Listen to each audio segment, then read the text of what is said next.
How could the weakest boy in school flip the strongest one in front of everyone? How could someone who never fought back suddenly reveal a secret so powerful it silenced an entire crowd? This is the story of Daniel, and it all started with laughter. But trust me, by the end, nobody was laughing. The first day at a new school is supposed to be hopeful. A chance to start fresh, to make new friends, to turn the page of a life that maybe had been too heavy before. But for Daniel, that morning felt more like stepping into a battlefield. He walked through the school gates with his second-hand backpack hanging low on his shoulder, his shoes scuffed, his frame thin and fragile-looking. To anyone passing by, he was just another nervous teenager trying to blend into the chaos of ringing bells and crowded hallways. But to those who were looking, those who were always looking for someone weaker, Daniel was easy prey. The laughter started small, a few chuckles when he dropped a book, whispers when they saw his patched-up jacket. But whispers have a way of spreading, turning into a chorus that fills an entire classroom. By the end of his first hour, Daniel had already been given a nickname, Stick Boy, and it stuck. When he walked into the cafeteria, tray trembling in his hands, someone stuck out a foot. He fell hard, mashed potatoes and milk spilling all over his clothes. The whole table erupted in laughter. His ears burned red, but Daniel said nothing. He simply picked himself up, scraped the food off his shirt, and sat alone at the corner table where no one wanted to be seen. Teachers noticed, but they didn't intervene. They told themselves it was just kids being kids. They didn't see the way Daniel's shoulders tightened every time he heard laughter, or how he stared at his books like they were the only safe place left in the world. Day after day, the cruelty became routine. Books knocked from his hands, jokes whispered loud enough for him to hear, shoves in the hallway, smirks from the back of the class. And Daniel never fought back. He never even raised his voice. To them, he was weak, invisible, powerless. But what they didn't know was that Daniel carried a secret so shocking, so far from what anyone could imagine, that when it finally came out, it would silence every laugh in that school. Still, for now, he endured. He endured the bruises, the insults, the endless loneliness. And when the final bell rang, instead of rushing home like the others, Daniel walked the opposite direction. Past the empty soccer field, past the rusted gates, into a part of town no one cared about. He slipped quietly into a small, dimly lit room with wooden floors scarred by years of training. There, under the watchful eyes of an old man with silver hair tied in a knot, Daniel transformed. His timid posture straightened. His breathing slowed, and with a sudden, explosive motion, his fists struck the training pads with a power no one at school could ever believe he possessed. The laughter of his classmates echoed in his mind. He let it fuel every strike, every kick, every precise movement. In that secret space, Daniel was no longer Stick Boy. He was a warrior in the making. A storm waiting for the right moment to unleash itself. But that moment was coming sooner than anyone expected. The next weeks unfolded like chapters of a cruel book. Every morning, Daniel walked into the school building with that same second-hand backpack, his eyes fixed on the ground as if avoiding attention could make him disappear. But predators notice weakness. And for those kids, Daniel had become their favorite target. At first, it was just teasing, laughter echoing when he answered a question in class. Then came the pranks. His locker filled with trash, his chair smeared with glue, his notebook stolen and thrown into the fountain outside. It was relentless.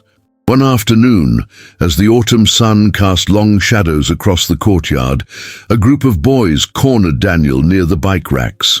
Their leader, Mark, tall, broad-shouldered, the kind of kid who had never been told no, smirked as he shoved Daniel against the cold metal. "Why don't you fight back, Stick Boy?" Mark taunted, his voice dripping with mockery. "Or are you too scared your bones will snap?" The other boys laughed, a cruel choir surrounding him. Daniel's hands clenched, his knuckles white. For a split second, something flickered in his eyes, something fierce, something dangerous. but he swallowed it down. He lowered his gaze, shook his head, and walked away. To the bullies, that was proof of weakness. To Daniel, it was restraint. Because what no one knew was that Daniel had been trained since he was 6 years old. His father, a man who had grown up in hardship and discipline, had raised him in the art of martial combat. It wasn't about fighting for pride or ego. It was about control, about channeling strength only when necessary. His father's words echoed in his mind every time a shove or a punch landed. Real power isn't in striking first. It's in knowing when not to strike at all.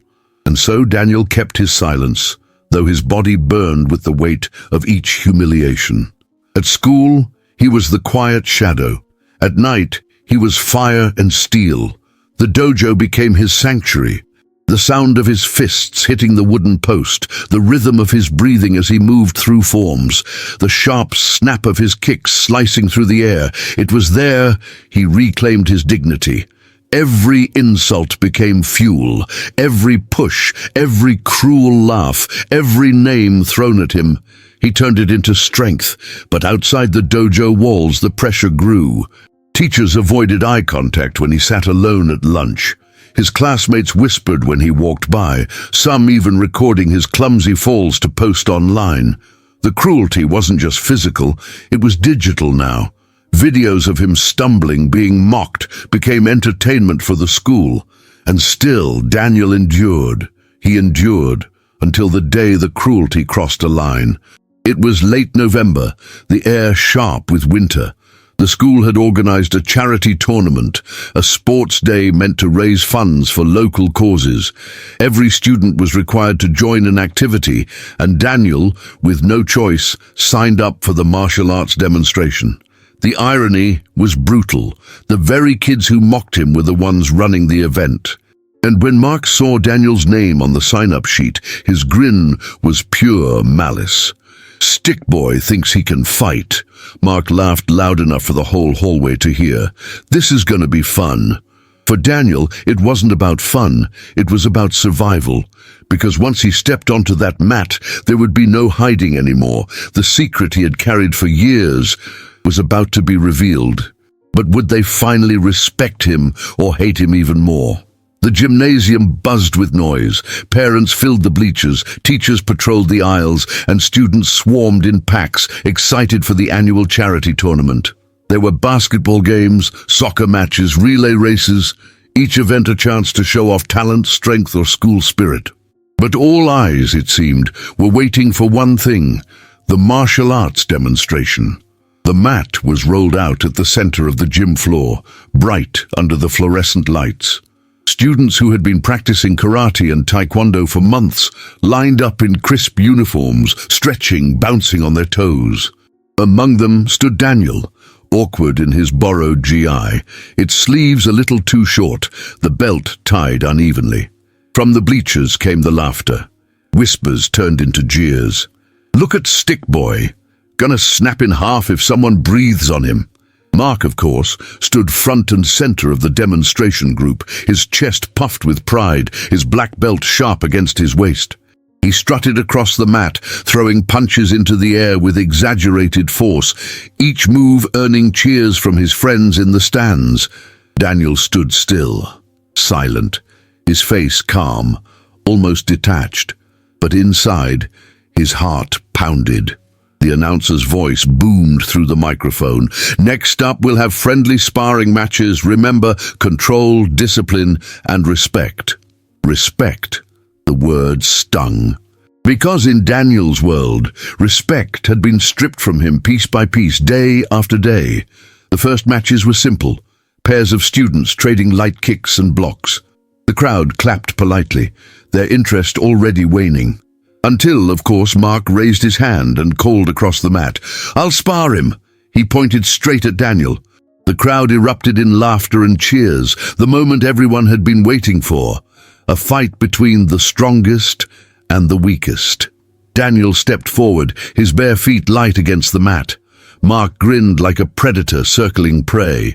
The referee gave a signal, and the match began. Mark lunged, delivering a sloppy but powerful shove to Daniel's chest. Daniel stumbled back, catching his balance. The crowd roared with laughter. "Come on, stick boy! Show us what you got!" Mark advanced again, throwing a wild kick that brushed past Daniel's ribs. Daniel could have blocked it. He could have countered with ease, but he didn't. He let the kick glance off him, allowed himself to stumble, to fall to one knee. The bleachers shook with noise, phones raised to capture every second. Daniel's jaw tightened. He remembered his father's words. "Power is knowing when to hold back, but restraint is not the same as weakness." Mark smirked, circling him. "Is that all you've got? Pathetic."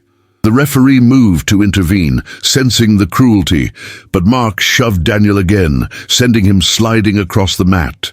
The laughter hit its peak, teachers exchanging uneasy looks, but no one stepping in. Not yet. Daniel rose slowly, brushing the dust from his GI. His face betrayed nothing, but behind his calm eyes, something began to shift.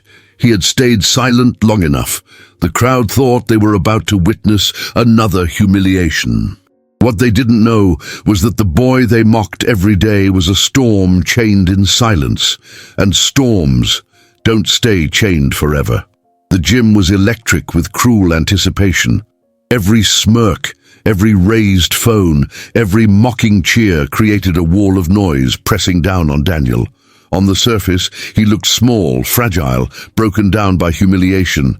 But inside was silence. A focused silence his father had drilled into him for years. Mark lunged again, fists wild, movements sloppy with overconfidence. He aimed a punch straight for Daniel's face. Gasps filled the bleachers. Teachers half rose from their seats. But this time, Daniel moved. In an instant, the timid boy everyone thought they knew vanished. His body shifted with a speed too sharp to follow. He sidestepped, his movements precise, graceful. Mark's fist cut through empty air, and before anyone could blink, Daniel tapped his palm against Mark's chest, not with violence, but with controlled power that sent the bigger boy stumbling back 3 steps. The crowd froze, laughter died in throats. Mark blinked, startled, his smirk faltering. "Lucky shot," he muttered, rushing forward again. But Daniel was ready. This time, he didn't stumble. He flowed. Every strike Mark threw, Daniel slipped around it, redirecting with the calm of someone who had trained for years. His feet barely touched the mat, his body coiled like a spring, releasing energy only where it counted. Mark grew frustrated. He swung harder, faster, losing control. But no matter what he tried, he couldn't touch Daniel. To the crowd, it looked impossible. The skinny boy they had mocked endlessly was dismantling the school's starfighter without breaking a sweat. Gasps turned into silence. Phones that had been recording mockery now captured something else. Shock. And then it happened. Mark charged recklessly, throwing his full weight forward in a desperate punch. Daniel's body moved before thought, his training taking over. He sidestepped, caught Mark's arm, and with a sharp pivot flipped him clean over his shoulder. The sound of Mark hitting the mat echoed like thunder. The gym erupted, not with laughter this time, but with stunned disbelief. Daniel didn't strike, he didn't raise a fist, he simply stepped back, his breathing steady, his eyes calm. The referee rushed in, but Daniel had already lowered his stance, bowing slightly as his father had taught him. Respect. Mark groaned, dazed, struggling to get back up. The crowd was on its feet now, cheering, clapping, some still too shocked to process what they had seen. But Daniel wasn't smiling, he wasn't gloating. His face was unreadable, his silence louder than any victory shout could ever be. Because for Daniel, this wasn't about winning a match. It wasn't about proving anything to them. It was about one simple truth. They had underestimated him, and now they could never see him the same way again. For the first time since he'd entered that school, the laughter had stopped, but deep inside, Daniel knew this was only the beginning. Respect wasn't earned in a single fight. It had to be tested, And in a world where cruelty never truly disappeared, his secret had just made him a target in a whole new way. The gym buzzed with whispers long after the sparring match ended. Students who once sneered at Daniel now stared at him with wide, uncertain eyes. For weeks he had been nothing more than the school's favorite punchline. Now he was something else entirely, something they didn't know how to define. Some were awed. Did you see how fast he moved? He flipped Mark like he weighed nothing. I thought Stick Boy couldn't even fight. Others were skeptical. Maybe it was just luck. Mark slipped, that's all. But the truth was undeniable. Daniel was no longer invisible. As he walked through the hallways the next day, the energy had shifted. Whispers followed him, but not mocking ones this time. Curious, even cautious. Students parted in the halls, not wanting to be the one to bump into him. Some kids even approached, trying to make small talk, pretending they hadn't laughed at him just a week before. But admiration can be as heavy as ridicule. Daniel kept his silence, eyes focused, never indulging in the sudden flood of attention. He didn't smile at the new compliments. He didn't bask in the spotlight. He remained the same boy, quiet, watchful, carrying his books like armor. And yet, not everyone was ready to let go of the old order. Mark, humiliated before the entire school, burned with shame. His bruised pride hurt more than the fall on the mat. Everywhere he turned, whispers of Daniel's victory followed him like shadows. His friends teased him, pretending to mimic the way he had been flipped, their laughter cutting deeper than any wound. Envy twisted into anger. At lunch, Mark slammed his tray onto the table, fists clenched. "I'm not done with him," he growled. "You think I'm gonna let Stick Boy humiliate me? I'll show him what real fighting is." But beneath his anger was fear. Fear of what he had seen in Daniel's eyes. A calm, controlled strength that couldn't be faked. It gnawed at him because deep down, Mark knew the truth. Daniel hadn't even shown everything he was capable of. The tension spread like wildfire. Some kids began siding with Daniel, admiring his discipline, his restraint. Others clung to Mark, refusing to let their old hero fall. The school became divided, not just about who was stronger, but about what strength really meant. And Daniel? He carried on quietly, as if nothing had changed. After classes, he still made his way to the dojo, bowing to the old master, training until his muscles burned. He didn't train for attention or revenge. He trained because discipline was his anchor, the only thing keeping him steady in a world that had tried to break him. But storms don't pass so easily. One evening, as Daniel left the dojo, he sensed it, a shadow moving just out of sight. The crunch of gravel, the low whisper of footsteps behind him. He turned the corner and there they were, Mark and his friends waiting. Their faces were hard, their fists clenched. Mark stepped forward, his eyes burning with humiliation turned into fury. "You think you embarrassed me in front of everyone? You think you're better than me? This time no rules, no teachers. Just you and me." Daniel's breath steadied, his father's lessons echoing in his mind. Control, discipline, respect. The real fight is knowing when to walk away. But as the circle closed around him, Daniel knew this was no longer about choice. The storm had arrived. The night air was cold, sharp against Daniel's skin. The narrow alley beside the dojo was silent except for the shuffle of feet as Mark's gang closed in. A ring of shadows, fists clenched, hearts hungry for violence. Mark stepped forward, his face twisted with rage. The humiliation of the tournament still haunted him. And now, under the cover of darkness, he meant to erase it. "No teachers, no crowd, no rules," Mark growled. "Let's see what you're really made of." The boys circled tighter. There was no escape. Daniel stood calm in the center, his breath steady, his posture unshaken. He could feel his father's voice within him. The strongest fighter is the one who doesn't need to fight.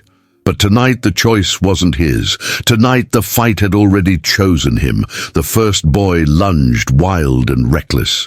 Daniel moved like water slipping past the punch, guiding the boy's own momentum until he crashed into the wall. A grunt, a thud, and silence. Another rushed in, fists flailing. Daniel blocked with precision, his strikes controlled. Quick jabs to disarm, not to destroy. The boy staggered back, clutching his stomach, gasping for air. The circle wavered.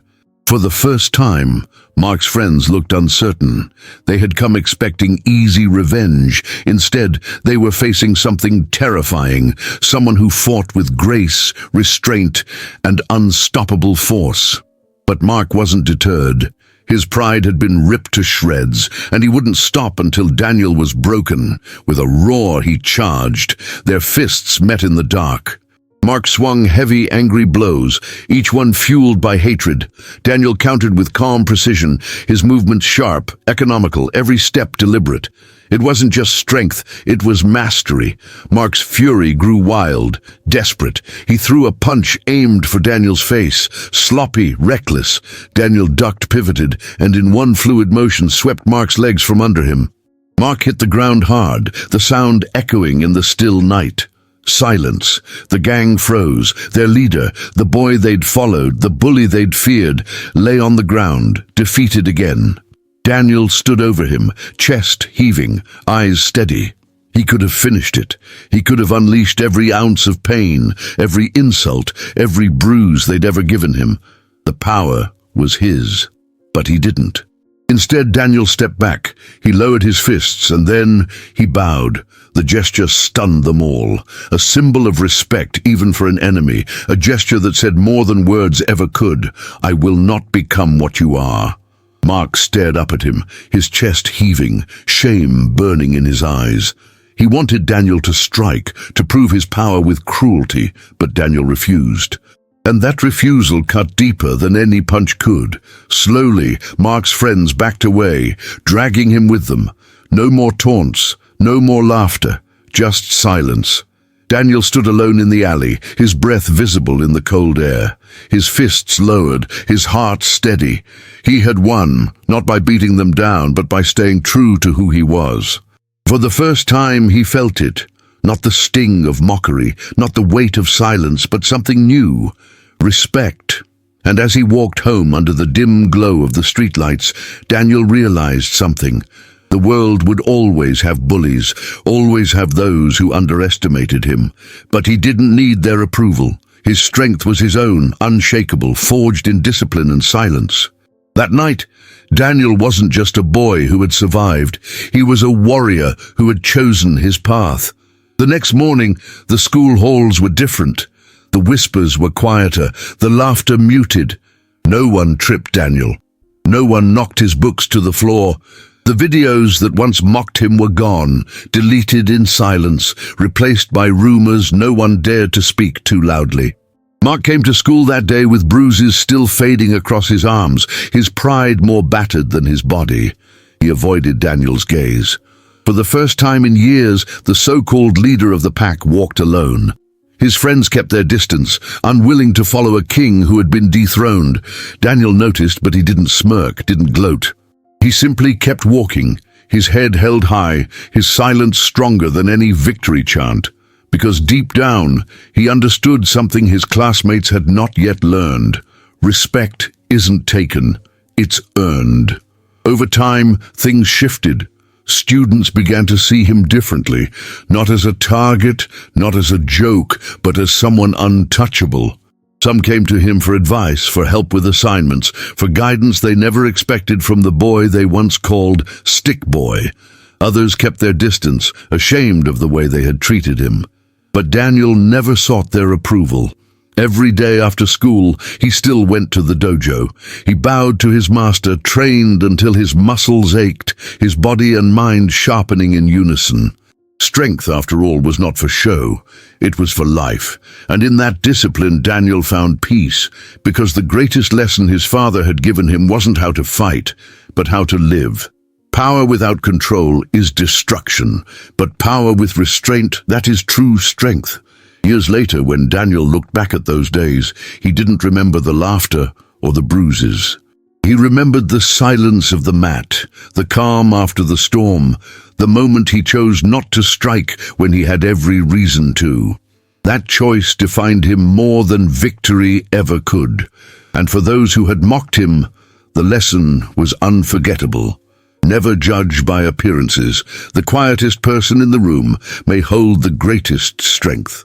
We often measure strength by noise, by power, by dominance. But true strength is silent. It is the strength to endure, the strength to rise above cruelty, the strength to hold back when the world pushes you to break. Daniel's story reminds us, you never truly know the battles someone is fighting or the power they carry within. Have you ever been underestimated? Have people judged you before knowing your story? Share your experience in the comments. I'd love to read it. And if Daniel's journey moved you, make sure to subscribe for more stories like this one.